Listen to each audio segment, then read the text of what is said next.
fans are not having it. This is a failure in marketing, 100%. You guys are going to produce a Indiana Fever all access video package. One coming out a day, one every other day. And you're not going to have a special package for the reason for the season, for the reason why we're all here, to the reason why you went from 4,000 people in 23 to 17,000 average attendance in 2024. You're not going to give that person a dedicated video. Indiana Fever, everywhere you look, they just continue to drop the ball. And I got to give credit where credit is due. Fans are letting them know about it. They're voicing their displeasure. Stephanie White, Indiana Fever, getting absolutely. Let's be real about what just happened. The Indiana Fever under head coach Stephanie White didn't just get beaten. They were completely and convincingly outclassed in a way that exposed major cracks in their system. And at the center of it all was none other than their own star, Caitlin Clark. The reaction from fans has been intense, and honestly, it's reaching a level we haven't really seen all season. This wasn't just a rough night or a couple of mistakes that can be brushed off. This felt bigger than that, like something deeper got revealed about where this team really stands right now. And while there are always positives and negatives in any performance, it's clear this one is going to spark a lot of uncomfortable conversations moving forward. Got to give some fans credit. I got to give you credit. You have not forgotten. You have not forgotten what it is the Indiana Fever did to you last year when they led everybody astray during the Caitlin Clark injury fiasco of 2025. You have not forgotten, and by the way, we haven't talked about this. I just thought about this right now, right here. Remember the Angel Reese fiasco where the Indiana Fever fans, the Caitlin Clark fans, were a bunch of racist? The Indiana Fever never did defend their fan base. They didn't. They did not come out and immediately try to shoot that down. Nothing. Instead, they gave some benign bullshit statement. And we're doing an investigation, blah, blah, blah. Never came back and apologized to fans for looking into I mean, they bought right in. They bought right into the narrative. Real quick, fast, and in a hurry. Understand who still runs this organization. Plain and simple. You got radicals running the organization. I'm just being real here. You got people ate up, thick with agenda, running this organization. And you got the Indiana Fever on social media still doubling down on Stephanie White being the savior of the franchise. The savior of the franchise wears 22. You dimwits don't know it. I mean, what? But people have not forgotten. They have not forgiven. What unfolded felt like a spotlight being shined directly on an organization that, for months now, has been stacking questionable decision after questionable decision. And in that one night, all of those issues, every misstep in strategy, every questionable adjustment seemed to collide at once, laid bare for everyone watching to see.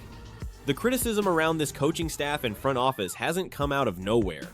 It's been building for a while, but this performance didn't just add to that conversation. It poured fuel on it, giving critics everything they needed to strengthen their argument even further. You got this. Indiana Fever post this on their social media. Quote, I take great pride in representing this franchise in a positive way. As training camp comes to a close, our sights are set on the regular season. We look at head coach Stephanie White's journey. Fudge me to tears. Mother fudge me. I'm trying to clean it up. Trying to clean it up a little bit for y'all. Oh, the rage bait. Oh. Woo-wee. Y'all did not miss on this post at all. right here. Yeah. Oh, God. Oh, God.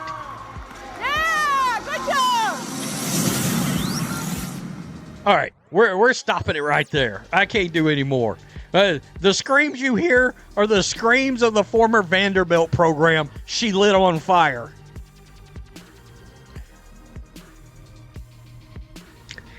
Venom. My boy Venom. Read the room, admin. I mean, seriously.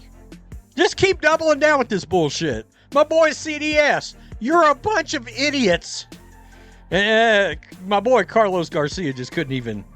We're laughing at you and we're also nauseated all at the same time. Please have a professional doing video PR, as this is not you present. Now how you present content. Oh, wow.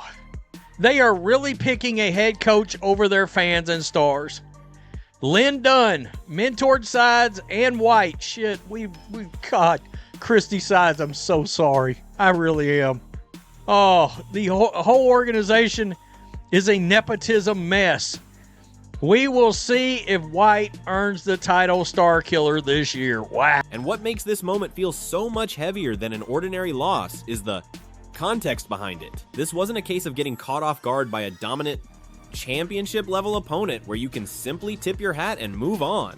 Instead, this was the kind of performance that raises real concerns, one that left fans watching from home wondering if this team is actually building toward something meaningful, or if the signs we're seeing point to a deeper unraveling, happening beneath the surface, slowly but steadily. That they are marketing this team around. Raven Johnson, the draft pick, Kelsey Mitchell, she got an episode, and this latest episode, Stephanie White gets her own episode. Fans are not having it. This is a failure in marketing, 100%. You guys are going to produce a Indiana Fever all access video package. One coming out a day, one every other day. And you're not going to have a special package for the reason for the season, for the reason why we're all here, to the reason why you went from 4,000 people in 23 to 17,000 average attendance in 2024. You're not going to give that person a dedicated video. Indiana Fever, everywhere you look, they just continue to drop the ball. And I got to give credit where credit is due. Fans are letting them know about it. They're voicing their displeasure. Stephanie White, Indiana Fever, getting absolutely crushed. When your franchise centerpiece is widely regarded as one of the most electrifying must-see talents in the entire league, but the team built around her looks this disjointed and uncertain, it naturally raises a serious question. Is Stephanie White truly the right coach to unlock everything Caitlin Clark is capable of becoming? Or is this organization intentionally or not putting unnecessary roadblocks in front of a generational talent? Because when you actually watch how this team operates strange rotations, inconsistent decision-making, and a game plan that seems to fall apart the moment the intensity rises, it becomes harder and harder to label it as simple growing pains. At some point, it starts to look like a deeper disconnect in philosophy between the sideline and the star it's supposed to be built around. And this isn't a new conversation. Fans have been raising these concerns all off-season. Last night's performance didn't calm anything down, it only made the questions louder. So, the real focus becomes this. Why has one game managed to amplify an already growing wave of doubt around the Indiana Fever's direction? And more importantly, why does that frustration feel so justified?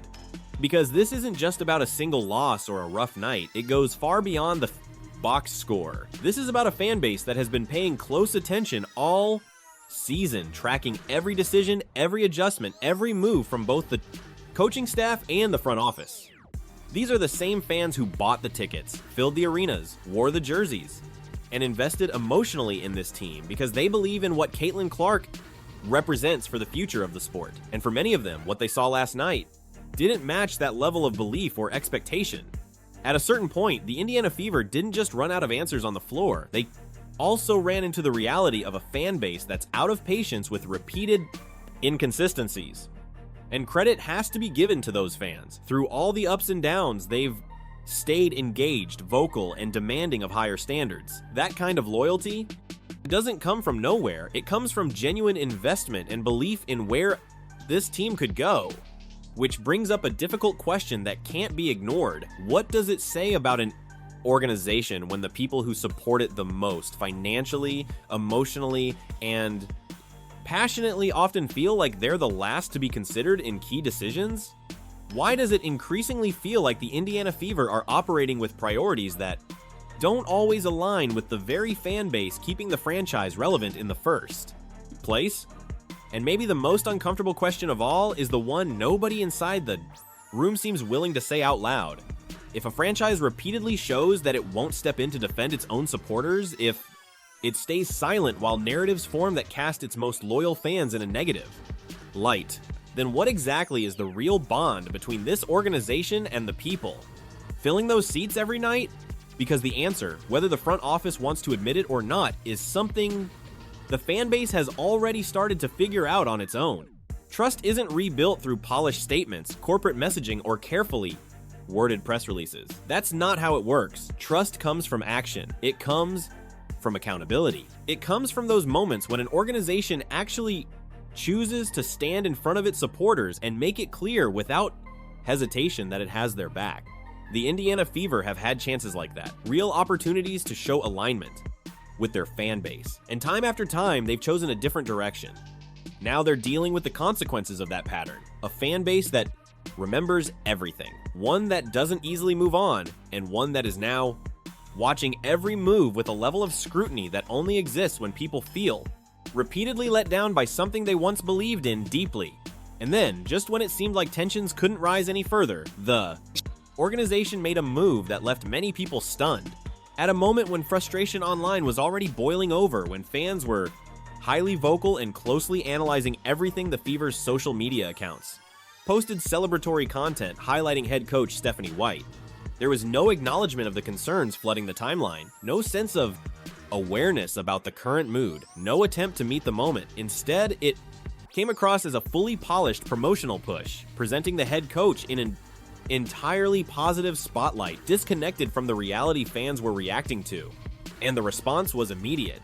Because there's a difference between being out of touch and completely missing the moment. And for many fans, this crossed that line. It felt like adding fuel to an already burning fire, then acting surprised when the reaction got even louder. Even after that, the posting didn't slow down. The organization continued pushing positive messaging as if the backlash wasn't happening in real time. That naturally raises a difficult question. Does this front office truly understand how deep the disconnect has become with its own fan base? Is there anyone inside that building whose responsibility is to read the room, to sense the temperature of the supporters and step in to say, this might not be the moment for this? Because when frustration is already at its peak and the response is to double down on the very messaging fans are upset about, it stops looking like a simple misread. It starts to look like a pattern of choice. And that leads to an even bigger question. Who is all of this actually being directed toward? Because it's becoming harder to argue that it's for the people buying tickets, wearing jerseys, and following every game with loyalty. The reaction online suggests something more uncomfortable, that there's a growing gap between the organization's messaging and the people who are actually sustaining it. When a front office consistently prioritizes its own narrative over the concerns of its fan base, it exposes something fundamental about where its attention is really focused. Strong organizations stay connected to their supporters. They sense the room before they speak. They understand that once trust is damaged, it isn't repaired through branding or promotion. It's repaired through humility, accountability, and actions that prove the fans are being heard. Right now, the Indiana Fever are doing the opposite of that, and the patience of their fan base is wearing thinner by the day. And if anyone thought the on-court struggles and the tone-deaf social media moments were the end of the story, they might want to reconsider, because this situation is only adding more fuel to an already growing fire inside the fan base. And this isn't about rebounds, defensive schemes, or rotation decisions anymore. This is about something much bigger, how this organization is choosing to present itself to the world, and more importantly, who they decide to put at the center of that image. So here's what happened. The Fever launched a brand new content series, Clearly, designed to build hype, energize the fan base, and strengthen the connection heading into the season. On paper, it looked like a major marketing push, but when fans actually dug into it and saw who was getting the spotlight, who was being featured front and center, and who was being positioned as the face of the franchise's promotional rollout, the reaction was immediate and extremely loud. Because one name, the player who completely reshaped this franchise's entire relevance in the sports world, the athlete responsible for packed arenas, record-breaking attention, and a massive surge in merchandise sales, was shockingly not treated like the centerpiece she undeniably is. And that's where the confusion turns into real questions. How does a professional sports marketing department fail to recognize its most valuable asset and make her the clear focal point of its biggest content initiative? How do you build an entire promotional campaign meant to energize fans while sidelining the very player those fans are showing up to see? At that point, it stops feeling like a simple oversight. It starts to raise deeper concerns. Is this a strategic miscalculation, or does it reveal something more fundamental about how this organization is choosing to frame its own identity in relation to the player who changed everything for it? Because many fans are arriving at a conclusion that's hard to ignore. Marketing decisions are never random. They are intentional, calculated, and designed with a clear understanding of audience behavior. And when those decisions repeatedly appear to minimize the very person driving the audience in the first place, it creates a pattern that's impossible to dismiss. The reality is simple. The fan base didn't show up for a rebuild. They didn't show up for a long-term project. They showed up for Caitlin Clark. And the more this organization seems to treat that fact as negotiable rather than foundational, the more the trust between both sides continues to erode in real time. Right now, the Indiana Fever are at a defining moment. Every move, every post, every decision is being watched under a microscope, and it will be remembered. Because this fan base isn't going anywhere. Caitlin Clark isn't going anywhere. But patience absolutely has its limits, and this organization has been pushing against those limits for a while now. If the front office doesn't recognize the reality of the situation, if they don't adjust quickly, and if they don't start making decisions that reflect the magnitude of the city moment they're in, they risk being remembered for all the wrong reasons, squandering what might be the most significant opportunity any struggling franchise has ever been handed. Opportunities like this don't come twice. Players like Caitlin Clark don't come twice.